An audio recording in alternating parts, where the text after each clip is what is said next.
All right, so this is something that we've got going on.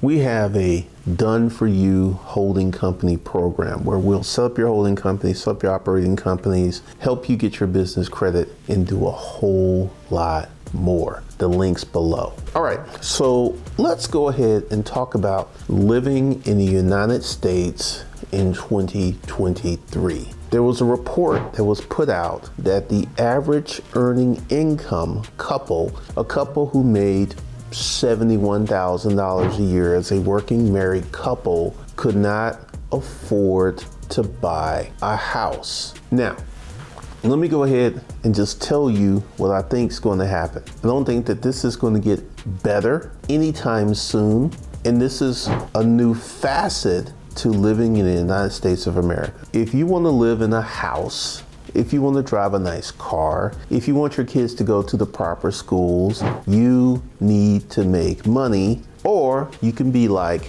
9 million people a year who leave the United States. 9 million people a year leave the United States to go live somewhere else in the world. But here's where we're going. Living in the United States is going to get more and more and more expensive. So right now, you've got a choice. The choice is to level yourself up. You want to start a business. You want to set up a holding company, an operating company. You want to get yourself some business credit. You want to learn how to run a business.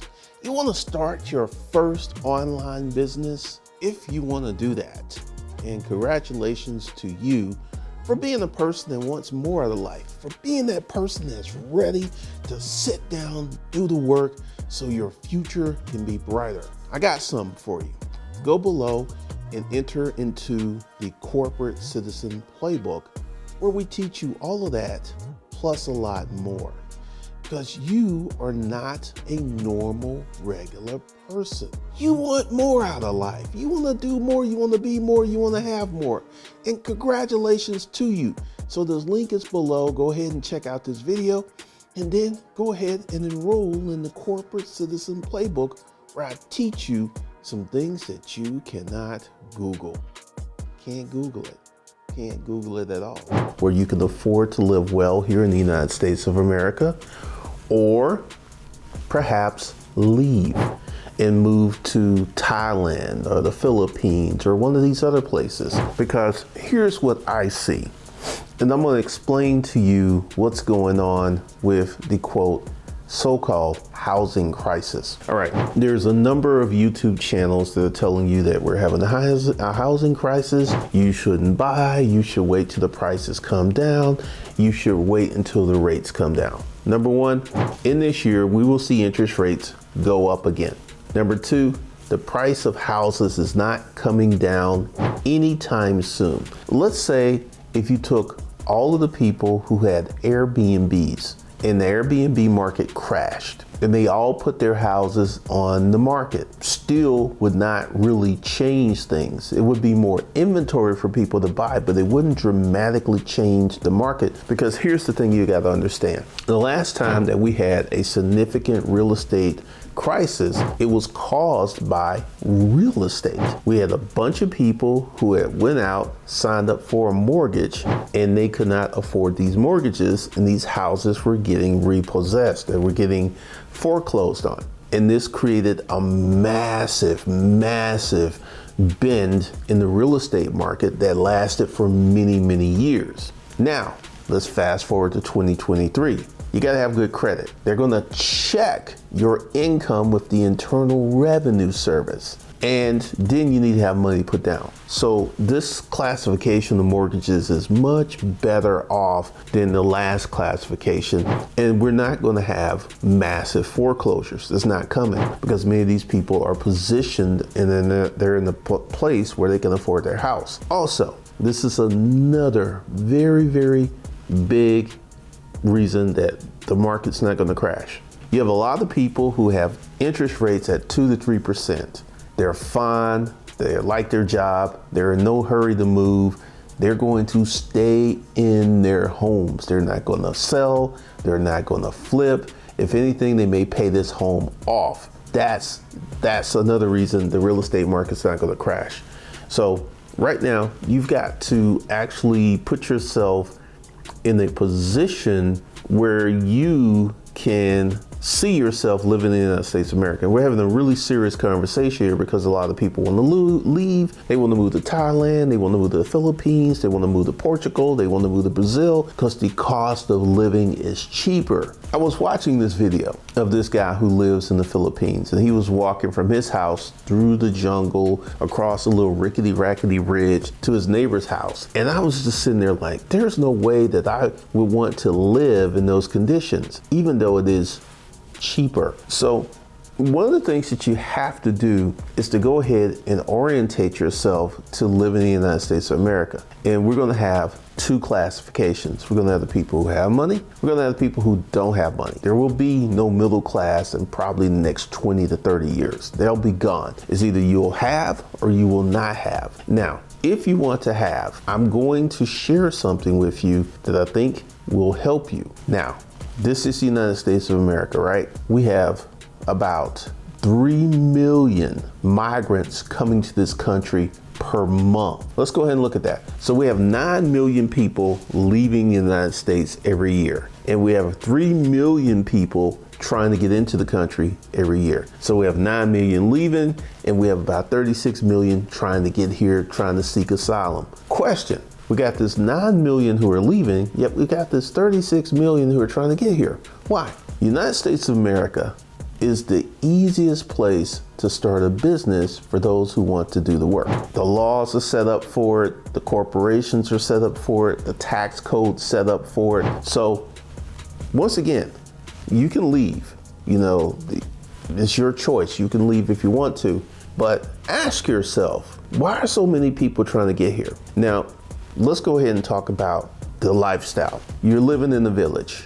You're living in the scenarios that, like I described, in the Philippines. This is your daily life. Sometimes it's a struggle to get clean drinking water. That's what you're living in day to day to day. And then there's this country called the United States of America where you can actually go ahead and be lower social economic class and be living in an apartment with running water in a city. That's very, very appealing to a lot of people. I know a lot of people are trying to leave. A lot of people are trying to get out of here. A lot of people are trying to run away. But one of the things that you have to understand, and one of the things that you have to observe, is people who are living in these lower economic stratas, living in these villages, they're sick and tired of living like that. They would rather risk risk their lives to get here, to have a chance to go ahead and enter into that business scenario. Yes, we have 9 million people a year leaving, but we've got 36 million people trying to get here. So we have a positive gain of 27 million. So even though we have 9 million leaving, we still got like 27 million trying to get in the country. So the population is going up. It's going to be more crowded. So if you want to live in the United States of America, you need to start a business as soon as you can. It can be once again, let's walk through the procedure. Keep your job.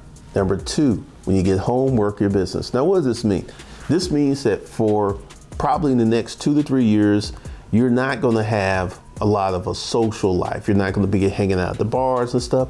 If your Aunt Tita is getting married, go to the wedding. If your Uncle Julio is having his 100th birthday party, go to the birthday party. These things don't happen every weekend, so you should go. But essentially, what you have to do is put your nose to the grindstone and start building your business. The sooner that you do this, it's the sooner that you open up these doors where you can become that person who's living in the house they want to live in, that person who's doing all of the things, this person who is living well in America. It's a possibility if you want to do the work. So this is one of the things that we're getting ready to do, because once again, I do believe a recession's on the way. How do I know this? Certain places I go, certain places I frequent, I can get in just like this. There was a restaurant that I used to go to. It was so crowded that I would get on their waiting app at home an hour to an hour and a half before even setting out to the restaurant because there was always a line. Now I can walk in there anytime I want to, any time of the day, whether it's Monday through Friday or the weekends, I can get in there with no problems. So with this situation, the economy is slowing. Right now, car dealers are struggling, mightily struggling to sell cars. So once again, we have a recession that's coming up, and this is the perfect time for you to start a business. I started my YouTube business in 2009 during the recession.